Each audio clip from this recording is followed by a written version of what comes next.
আজকে বাড়িতে ভাত করে নিচ্ছি। প্রথমে এই যে ভাত হচ্ছে, এই যে আলু সেদ্ধ, মানে ডিম দিয়েছি, ডিম আর আলু সেদ্ধ দিয়েছি। কারণ প্রথমে আলুগুলো তুলে নিচ্ছি আমি, আর এই যে ডিমগুলো তুলে নিলাম।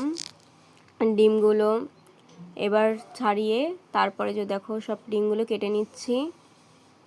সব সেদ্ধ ডিম আলু কাটা হয়ে গেছে। এবার ডিমগুলো নুন হলুদ দিয়ে তেলে এই যে ভেজে নিচ্ছি।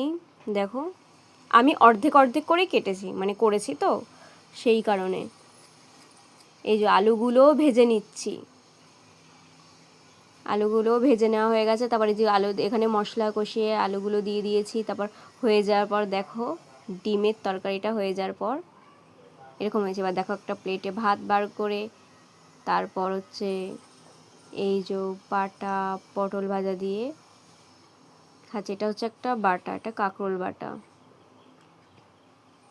খেতে খুব ভালো ছিল, ঝাল ঝাল। আর ডিমের এই সেই তরকারিটা যেটা বানিয়েছিলাম, এটা হচ্ছে সেটা।